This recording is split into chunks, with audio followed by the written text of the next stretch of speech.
also are excited about the young guys because I think we talked in fall camp, or I talked to those guys about them being young and incredibly talented, incredibly fast. Well, sometimes when you're young and fast, you go the wrong way, but you go really fast. But it allows them to be able to recover a lot more quickly than they would if they were not athletic and talented. So we're excited about where we are right now. With some of the freshmen in the secondary there, I know Coach Morris mentioned Malone, Christian Davis, and Eric Sutton. What made those guys really stand out? Is it a talent standpoint or just being able to pick things up faster, or a little bit of both? Well, I think that our older guys did a great job bringing them in this summer and kind of getting them familiar with the standard, getting them familiar with the program. So I have to give the older guys a lot of credit when we even talk about these young guys. But when you watch Christian and you watch Mikhail and you watch Eric, they just have a different gear, you know, as freshmen. And you know, you specifically talk about Christian, and the first thing anyone who's been around him, any coach on the staff, the first thing that they'll say about him is that, man, that kid, he's really businesslike. He doesn't say much, but he's all about business. Well, you don't get that much in freshmen. Matt wasn't like that as a freshman. Talk about Matt Davis, but you don't get that. And when you see guys that come in with a different attitude, a different approach to things as freshmen, that's really exciting. So that's the first thing. But then, like I said earlier, when you watch them run and when you watch them move around and they do things athletically that you just don't coach, that's exciting. Now, Coach Morris had also mentioned a few of the veteran guys that had surprised him to you after camp. Who were some of those veteran guys, maybe who were trying to prove themselves a little bit, that really stood out to you? Well, of course, Lawler is always, he's Lawler, right? You put that in the dictionary, and that's consistency, that's leadership, that's toughness, that's effort. But some of the guys who have stood out to me thus far in camp, Nick Horton.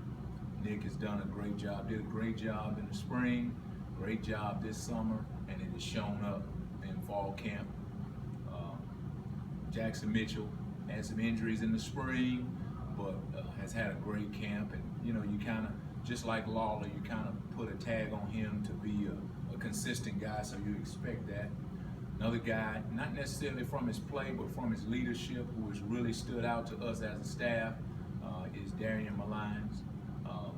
Coach mentioned it, that he's a quiet leader, and he's always kind of been that, but there's been some places throughout this summer, some places throughout fall camp where he stood up and he's grabbed a hold of the defense, of the, as many of these young guys, they come in and they're looking for leadership, and he's really done a good job in that way. So those are the guys who, in my opinion, have really surprised so far, but there are others who are continually standing up. And you mentioned Nick Horton. He played defensive end in high school, but he's been a linebacker since he's been here.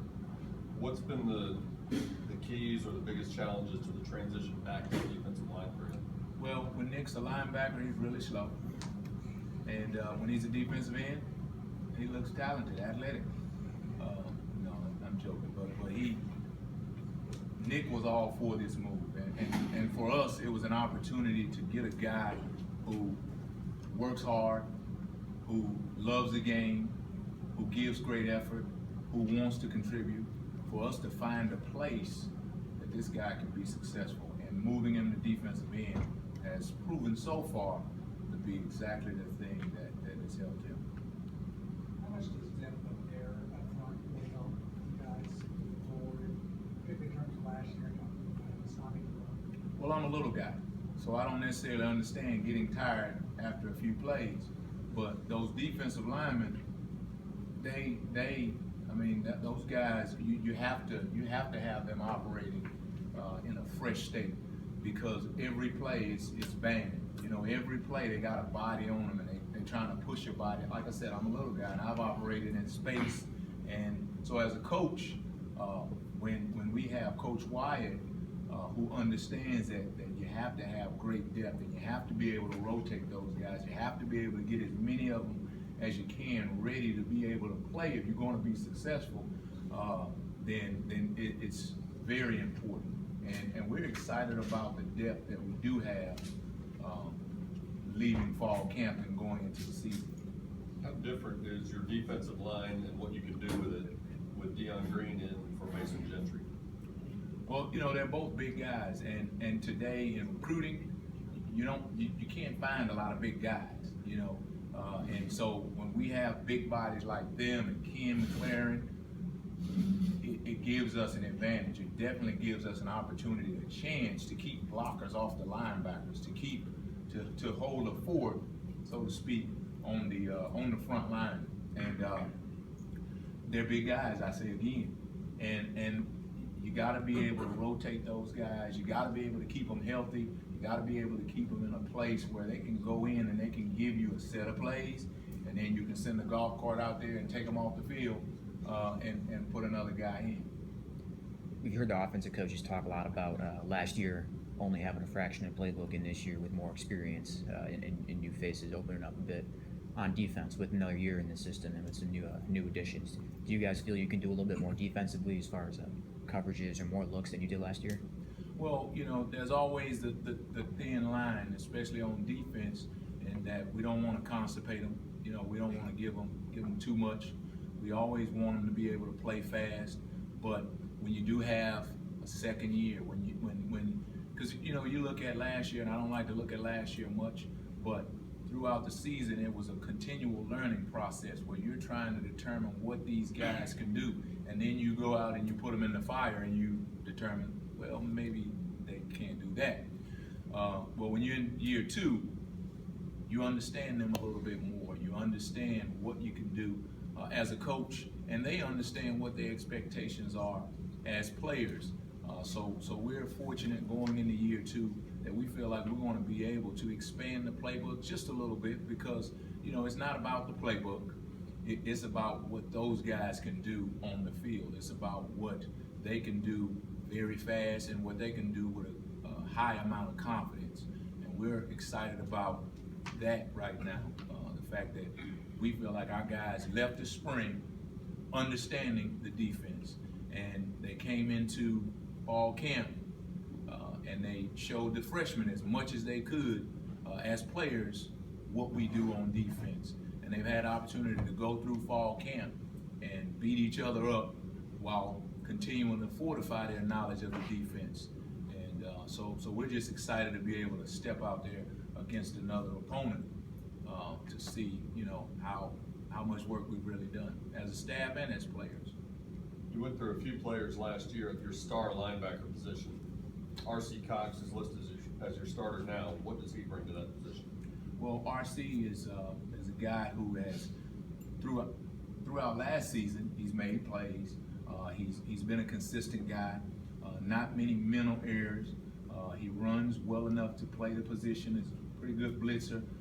But we're excited about Kyrie Mitchell being able to, as well, help us fortify that position, because he is a dynamic blitzer, and then he, as RC, also does a pretty good job in coverage. So both of those guys, along with young guys who may eventually emerge, give us, we feel like a much better group of players, much more equipped to do the things that we want to do at that position this season. What is the timetable on Kyrie? We don't like to talk about injuries, so I won't. So I'm not. Anything else? What concerns you the most about North Texas's offense? That, again, you've seen the personnel last year, you know the coaches, but you haven't seen them together. What concerns you the most about them? Well, like Coach Craddock said earlier, that first game, you're really concerned about yourself, and taking that approach is helpful in this case because of the fact that it's a new staff, and Graham Harrell is his first time as an offensive coordinator, and Coach Latrell has been here and he's been there and he has roots in different places. So there's a lot of unknown there. So we have studied different programs that these guys have been a part of and different philosophies, and I think that probably is the biggest thing, is that you go into a game and you just can't identify exactly how they will attack, because North Carolina is very different than Texas Tech in terms of the roots that these guys have. But you don't, once again, you don't want to constipate your players with that kind of stuff. But I think it's very concerning, you know, when you kind of got to go into a game and you don't know. But really quickly, as we get into the game, you'll know, you know. But when our guys go out there armed with rules and armed with the fundamentals of football, blocking, tackling, keeping the football contained, creating turnovers, then until we as coaches determine how they are trying to attack us, we'll be fine. On both sides of the ball, I guess last year was the last 4 minutes of the first half, it was already 4 minutes of the second half. You had rolls. How did you guys work on that and trying to fix that? Well, we identified it as a staff. We identified it to our players, and we harped on it. And we had different times during the off season where we talked about 4 over 4. 4 over 4 equals 1. If we could complete the 4 minutes before the half, and then the 4 minutes after we came out of the halftime, we could complete a game. You know, because those were the areas, offensively, defensively, special teams, those were the areas where we struggled. And one thing I'll say about our team is that they really bought into that. They took ownership. As coaches, we did too. There's some things we as coaches did during those times that didn't match up as well. So all parties took ownership, and you know that to solve a problem, you got to admit that there is one. And our team took hold of that. They took ownership, and we had incredible leadership throughout the off season, the summertime, and guys made a commitment to finish things. Made a commitment. You know what? I'm going to cross the line, but I'm going to take one more step. And we feel like addressing those things and showing them this is where we jacked it up, you know, and it's just that simple. And our guys, like I said, owning up to that and making a commitment that they would do everything they could throughout their work, right? They hadn't played a game, but throughout their work and the times that they could to see things differently, to operate in a different way.